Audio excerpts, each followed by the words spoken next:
Hello summoners and welcome back to another ProGuides video. My name is Zyrene and today we'll be discussing counter picks to the OP champions in 10.20. We'll be going over the runes, builds, and playstyles to effectively counter specific matchups. So the next time you run into one of these characters, you will have an easy time playing through the game. For our question of the day, what was the new champion released when you started playing League of Legends? For me, I started back in Season 1 and I remember seeing things like Ezreal, Kennen, Shen, and Garen be really new at the time. The game was really simple back then, but let us know when you started playing League of Legends and I look forward to seeing the varying answers. Before we get started, make sure to visit ProGuides.com and try out our new VOD review coaching system. There you will be able to send a VOD and get a fully detailed report that you can watch at any time. We also have live group classes from Mike Young, Saskio, and King Nidhogg, so make sure to take advantage of these great opportunities and join the community. With that being said, let's jump straight into the video. MALPHITE is a rock-solid champion, making its way into the top lane in both solo queue and competitive play. Our counter will be Dr. Mundo, who has a ton of sustain and strong skirmishing power. Whenever MALPHITE pokes you with Q, feel free to laugh it off with your second wind and Doran shield and continue farming. Look to trade when you have Grasp available and disengage, repeating the process over and over again. Your build will consist of Spirit Visage, Merc Treads, Sunfire Cape, Gargoyle Stoneplate, Randuin's, and Thornmail. Make sure to pressure the MALPHITE by poking him with cleavers so he doesn't regain his passive shield. Eventually, the MALPHITE will be forced to reset, which will give you control of the lane, or he will simply die to your superior abilities. The rest should be easy scaling, since MALPHITE cannot out-sustain or burst you since you're so tanky. Just make sure to pick up the control wards and ward for potential jungle ganks that could make the lane really hard for you.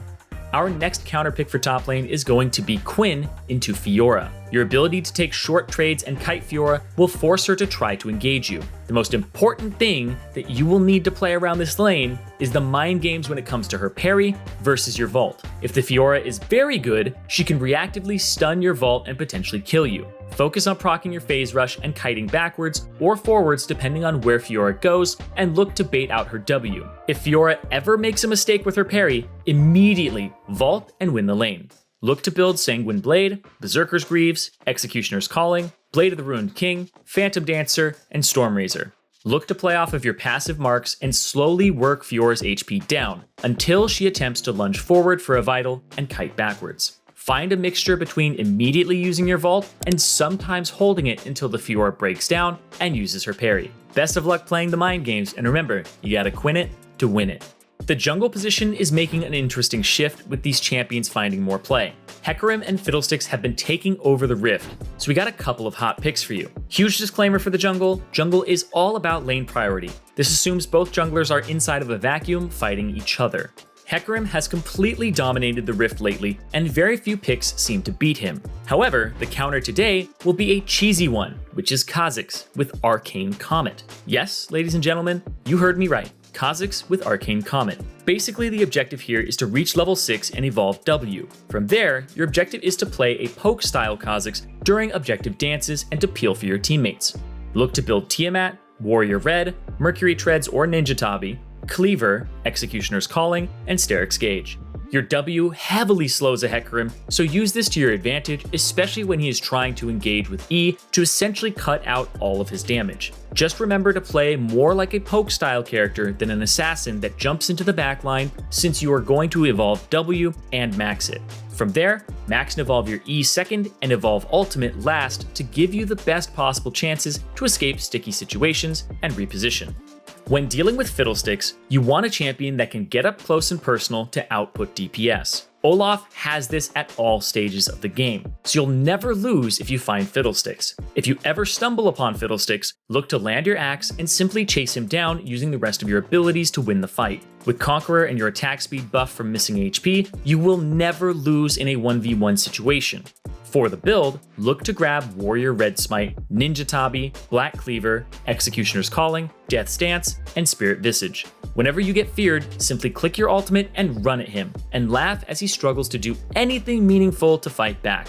Outside of demolishing Fiddlesticks whenever you find him, make sure to purchase control wards to confirm Fiddlesticks' location so he can't ultimate over walls onto your team. From here, keep him marked all game long, and you will be more useful than Fiddlesticks at all stages of the game.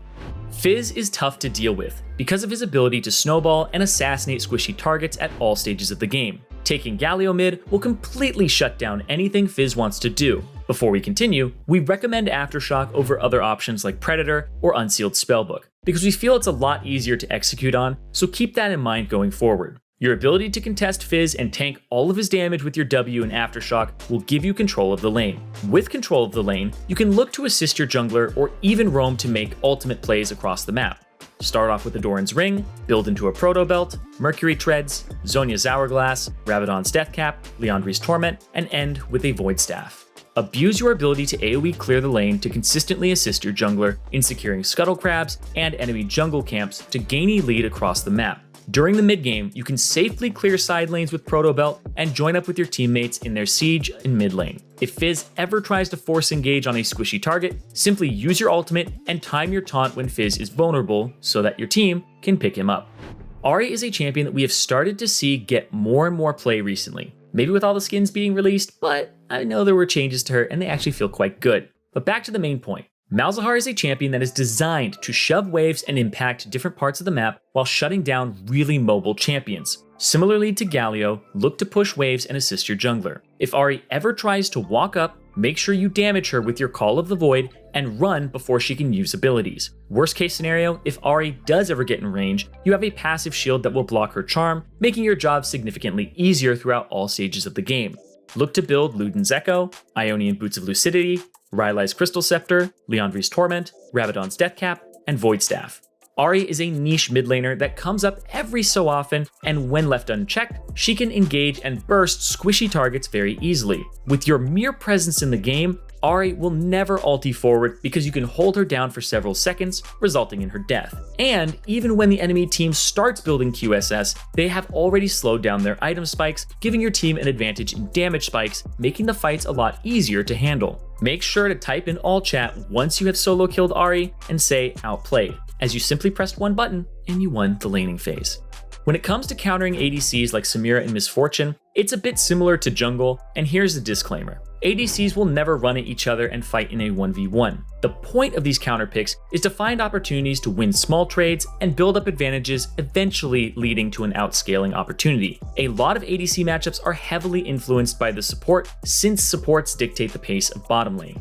Let's be real, SAMIRA is broken and has solidified herself as a staple pick in the bottom lane, similar to when Aphelios was released. She excels with crowd control characters and seems way too slippery to deal with. In order to match up with the new 200 years meme, you're gonna have to pick the tiny master of evil, Veigar. While it is true that SAMIRA can block Veigar's abilities all at once if they're shot together, the cage though will force SAMIRA to use her W wind wall. Look to trap her inside and use one ability to bait out her W, and immediately follow up as it goes down to damage SAMIRA. Look to build GLP, Sorcerer's Shoes, Twin Shadows, Rabadon's Deathcap, Zhonya's Hourglass, and Void Staff. Your primary goal is to use your actives like GLP and Twin Shadows to slow SAMIRA and follow up with your cage. From there, she will always be forced to use her wind wall, allowing all the team fights to be won in a breeze. Just make sure to avoid fighting during the early laning phase so you can reach the mid game with the necessary tools to mark the SAMIRA during team fights. Miss Fortune is a very immobile character that can be punished by champions that can jump around. And what better ADC counter to go with other than Tristana? Not only do you have the ability to constantly push in the Miss Fortune, if she ever steps up, you can instantly jump in and slow her, following up with the rest of your combo for a second jump. Look to build Infinity Edge, Berserker's Greaves, Rapid Fire Cannon, Phantom Dancer, Bloodthirster, and a Last Whisper. Even if the early game never goes as planned because of jungle ganks or support matchup, Tristana has one of the heaviest outscaling abilities, so look to reach those 4 to 5 item power spikes to still outdamage Miss Fortune in late game scenarios. Our final piece of advice is making sure to have a support pick that can really follow up with Tristana when she goes in, so Miss Fortune has to think twice before doing anything in the game. Just keep in mind, support counter picks do not imply that you will be 1v1ing your opponent to the death. As much as we do love some good old supportal combat, this is a bit more about how they interact and what counter matchups can do to shut down the opponent. To beat Leona, you want a support that can outrange her and can stop her engage at all costs. The best champion to do this will be Thresh. Always look to control the second bush in bot lane and auto-attack the Leona for free damage. Whenever she tries to engage you, you will always need to flay her away, allowing you to go back to poking. Look to build Steel Shoulder Guards, Boots of Mobility, Zeke's Convergence, Knight's Vow, Gargoyle Stoneplate, and save the last slot for Pink Wards. This matchup is very straightforward, since you continuously outrange Leona and completely shut down her ability to engage. Look to roam mid when you have control bot lane and establish wards in the river to avoid potential jungle ganks that can make the matchup harder to play. Look to pick Brand to match Swain during the laning phase. Brand has long-range damaging tools that can shred through Swain's HP at all stages of the game. If Swain ever wants to poke or engage, he will enter Brand's W range, giving you a free opportunity to poke before disengaging and dodging his abilities. Look to build Spell Thieves, Sorcerer's Shoes, Liandry's, Rylai's Crystal Scepter, Rabadon's Deathcap, and Void Staff. During the mid game, make sure to stun Swain before he's in the middle of your team with a simple E plus Q combo, and follow up to completely burst him down. If worst comes to worst, just sit at the back of teamfights and watch as your ultimate flies at multiple targets for massive amounts of damage.